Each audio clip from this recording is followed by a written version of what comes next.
চাকুরিজীবী কর্মচারীদের জন্য এক নতুন বিষয় সামনে এনেছে কেন্দ্রীয় সরকার। পুরনো 29টি শ্রম আইন বাতিল করে নতুনভাবে 4টি বিধি তৈরি করেছে কেন্দ্র। আর তাই নিয়েই শুরু হয়েছে গুঞ্জন। শ্রমিকদের স্বার্থে এই আইন নাকি মালিক পক্ষকে সুবিধা করে দেবে, তাই নিয়েই জল্পনা তুঙ্গে। ন্যূনতম মাইনে, স্বাস্থ্যবিধি, ওয়ার্ক ফ্রম হোম এবং আরও অনেক কিছুকে সহজ করতেই শ্রম আইনে বদল বলে জানিয়েছে সরকার। এতে কতটা সুবিধা পাবে বেসরকারি সংস্থার কর্মী ও শ্রমিকেরা? 21 নভেম্বর থেকে এই নতুন নিয়মগুলো চালু হয়েছে।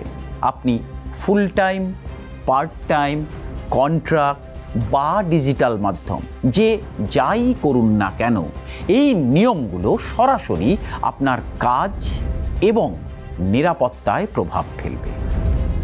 ভারত সরকার দীর্ঘদিনের পুরনো 29টি শ্রম আইনকে বদল করে নতুন শ্রম কোড চালু করেছে।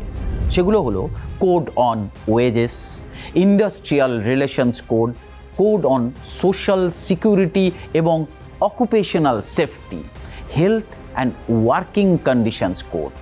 সরকার বলছে এগুলো শ্রমিকদের জন্য বড় সংস্কার, কিন্তু বাস্তবে কর্মীদের জন্য কি কি সুবিধা আর কোথায় বা অসুবিধা? প্রথমেই বলি, শ্রম আইনে বড় পরিবর্তন হলো ন্যূনতম মজুরি সবার জন্য বাধ্যতামূলক। আগে এক এক রাজ্যে এক এক রকম ন্যূনতম মজুরি ছিল, যার ফলে অনেক কর্মী কম বেতন পেতেন। কেন্দ্র একটি জাতীয় ফ্লোর ওয়েজ অর্থাৎ সমস্ত রাজ্যের জন্য সর্বনিম্ন মাইনের একটা নির্দিষ্ট মজুরি ঠিক করে দেবে এবং তার কম কেউ বেতন দিতে পারবে না। তবে সেই নির্দেশ দেশের সব রাজ্য মেনে নেবে কিনা সেই বিষয় এখনো পরিষ্কার হয়নি। আরেকটি গুরুত্বপূর্ণ বিষয় হচ্ছে, এই আইনের জন্য আপনার প্রতি মাসের মাইনে বেশ খানিকটা কমে যেতে পারে, তবে অবশ্য আপনার সেভিংস বেটার হবে। এছাড়া গ্র্যাচুইটির ক্ষেত্রেও বড় পরিবর্তন এনেছে। আগে নিয়ম ছিল 5 বছরের কম কোনো কর্মচারী একটি কোম্পানিতে চাকরি করলে গ্র্যাচুইটি পেত না। এখন গ্র্যাচুইটির জন্য আর 5 বছর অপেক্ষা করতে হবে না। ফিক্সড টার্ম কর্মীরাও এখন মাত্র 1 বছর কাজ করলেই গ্র্যাচুইটি পাবে। এছাড়াও মাতৃত্বকালীন ছুটিতেও বেশ কিছু পরিবর্তন আনা হয়েছে। নতুন শ্রম আইনে মাতৃত্বকালীন ছুটির ক্ষেত্রে মহিলা কর্মীদের ছুটির মেয়াদ কিছু কিছু ক্ষেত্রে বাড়ানো হয়েছে এবং সুবিধা আরও সুস্পষ্ট ও সুরক্ষিত করা হয়েছে। আগে কম করে 240 দিন কাজ করতে হতো ছুটি পাওয়ার জন্য, এখন 180 দিন কাজ করলেই পেইড লিভ পাওয়া যাবে। মহিলারা নাইট শিফটে কাজ করতে পারবেন যদি তাদের সম্মতি থাকে এবং প্রতিষ্ঠান প্রয়োজনীয় নিরাপত্তা নিশ্চিত করে। Work from home service sector এখন আইনগতভাবে স্বীকৃত হলো। বাড়ি থেকে অফিসে যাতায়াতের সময় দুর্ঘটনাকেও চাকরি সম্পর্কিত দুর্ঘটনা হিসেবে ধরা হবে, ফলে ক্ষতিপূরণ পাওয়া সহজ হবে। 40 বছরের বেশি কর্মীদের জন্য বিনামূল্যে বার্ষিক স্বাস্থ্য পরীক্ষা বাধ্যতামূলক করা হয়েছে। তবে এই শ্রম আইন সম্পূর্ণ শ্রমিকদের স্বার্থ রক্ষার জন্য নাকি মালিক পক্ষকে সুবিধা করে দিতে, তাই নিয়েও জল্পনা শুরু হয়েছে। প্রথমত, ওয়েজেস কোড বলছে বেসিক বেতন মোট বেতনের কমপক্ষে 50% হতে হবে। এর মানে কি? বেসিক বাড়লে পিএফ, গ্র্যাচুইটিতে এতদিন যে পরিমাণ টাকা আপনার মাসিক মাইনে থেকে কাটা হতো তার থেকে বেশি কাটা যাবে। ফলে আপনি প্রতি মাসে যে টাকা বাড়িতে নিয়ে যেতেন এবার তার থেকে কম মাইনে হাতে পাবেন। মাসিক হাতে পাওয়া টাকাটা কমে যাবে। যাদের ইএমআই দিতে হয় বা বাড়ি ভাড়া গুনতে হয়, সংসার চালান যারা মাসিক বেতন দিয়ে, তাদের উপর চাপ তৈরি হতে পারে। একটা হিসেব করে দেখা গেছে, যাদের মাইনে বছরে 7 লক্ষ টাকা, তাদের মাইনে মাসে প্রায় 3,500 টাকা থেকে 4,000 টাকা পর্যন্ত কমে যেতে পারে। যাদের বছরে রোজগার 10 লক্ষ টাকা, তাদের মাসে 4,500 টাকা থেকে 5,500 টাকা কমে যাবে। যারা 15 লক্ষ টাকা বছরে রোজগার করেন, তাদের মাসিক বেতন 6,000 থেকে 7,000 টাকা কমে যাবে। কিন্তু দীর্ঘমেয়াদে লাভ আছে, কারণ রিটায়ারমেন্ট সেভিংস বাড়বে। ফলে চাকরি থেকে অবসর নেওয়ার পর আপনার জীবন কিছুটা হলেও ভালো হতে পারে। এই কারণেই বলা, কারণ সেই সময় বাজার মূল্য কি থাকবে তার উপর নির্ভর করবে জীবন যাপনের মান কি হবে, বা আপনি কতটা সুবিধা ভোগ করবেন। তবে প্রশ্ন তৈরি হয়েছে, হঠাৎ এমন আইনি পরিবর্তন কেন দরকার পড়েছে? কর্মীদের থেকে পিএফ, ইএসআই বেশি কাটলে কার লাভ? সরকার বলছে একটা দীর্ঘমেয়াদের সেভিংস, যার ফলে শ্রমিক শ্রেণীর অবসর জীবন অনেক বেশি সুনিশ্চিত হবে। কিন্তু সমালোচকেরা বলছেন সরকারের কোষাগারে টান পড়েছে।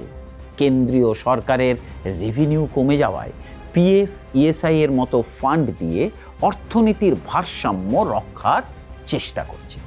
শ্রমিকদের থেকে বেশি টাকা কাটলে সরকারের কোষাগারে টাকার পরিমাণ বেশ খানিকটা বাড়বে, অর্থাৎ স্বল্প মেয়াদে সরকারের খানিকটা চাপ কমবে।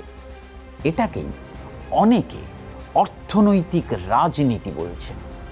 দীর্ঘমেয়াদে সেভিংসে কর্মীদের টাকা বাড়বে ঠিকই, কিন্তু প্রতিদিনের সাংসারিক খরচ সামলাতে কর্মীদের উপর আর্থিক চাপ বাড়বে এবং চাকরির অনিশ্চয়তাও বাড়বে।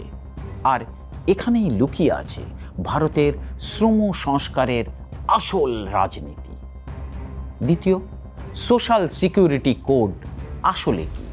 এটি এমন একটি আইন যা সব ধরনের কর্মীকে full time, part time, contract, digital platform, এমনকি গিগ কর্মীদের মানে চুক্তিভিত্তিক কর্মীদেরও সামাজিক সুরক্ষার আওতায় আনে। সহজ ভাষায় এই কোড কর্মীদের জীবনের ঝুঁকি, স্বাস্থ্য, বার্ধক্য ও অক্ষমতা থেকে রক্ষা করার জন্য আর্থিক নিরাপত্তা নিশ্চিত করে।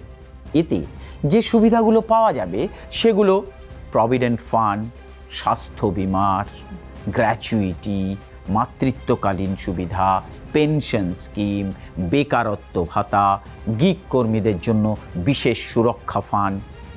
গিগ কর্মচারী হলো তারা যারা কোম্পানির স্থায়ী কর্মী নন, স্থায়ী চাকরি ছাড়াই চুক্তিভিত্তিক কাজ করে আয় করেন যারা। যেমন ধরুন উবের, ওলার ড্রাইভার, সুইগি, জোম্যাটোর ডেলিভারি কর্মী, আরবান কোম্পানির service provider, freelance designer, video editor, cinematographer, content writer, অ্যাপভিত্তিক টিউটার বা টেকনিশিয়ান, পার্ট টাইম বা কাজ পিছু টাকা পাওয়া কর্মী, সবার সুরক্ষা সম্পর্কিত সমস্ত বিষয়গুলোকে এক জায়গায় আনা হয়েছে। কিন্তু প্রশ্ন হচ্ছে, এখন আপনার প্রভিডেন্ট ফান্ডের জন্য যে পরিমাণ টাকা কাটা হয় তার থেকে বেশি কাটা যাওয়া মানে কোম্পানিগুলোকেও সেই পরিমাণ বাড়তি টাকা আপনার অ্যাকাউন্টে জমা করতে হবে। এখন প্রশ্ন হচ্ছে, ছোট বড় সব কোম্পানি কি এই ব্যবস্থা মেনে নেবে, নাকি এতে কর্মী ছাঁটাই হওয়ার সম্ভাবনা বাড়বে?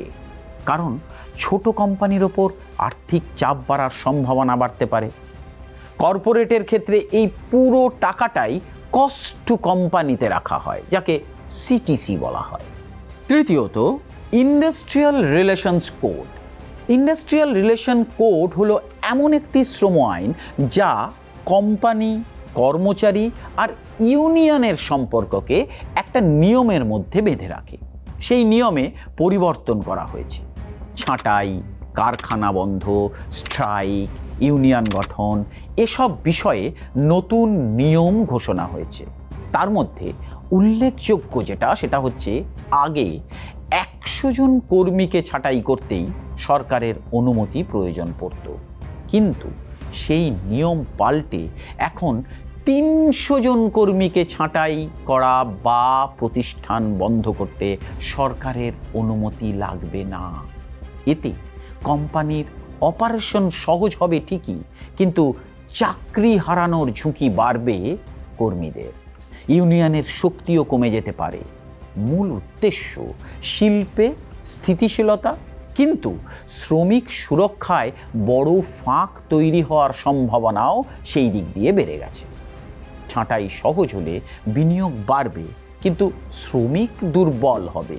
ফলে সংগঠিত শ্রমিক আন্দোলন কমে যেতে পারে, যা রাজনৈতিকভাবে সরকারের জন্য সুবিধাজনক। চতুর্থ, occupational safety, health and working condition code. এতে কর্মীদের নিরাপত্তা, স্বাস্থ্য পরীক্ষা, কাজের পরিবেশ উন্নত করার নিয়ম রাখা হয়েছে। এটা অবশ্যই কর্মীদের জন্য ভালো দিক, কারণ এতে দুর্ঘটনা, ঝুঁকির সম্ভাবনা কমবে। সুতরাং এই শ্রম কোডগুলিকে এক কথায় বলা যায় দীর্ঘমেয়াদে সেভিংস বাড়বে, কিন্তু স্বল্প মেয়াদে কর্মীর উপর আর্থিক চাপ এবং চাকরির অনিশ্চয়তা বাড়বে। আর এখানেই লুকিয়ে আছে ভারতের শ্রম সংস্কারের আসল রাজনীতি।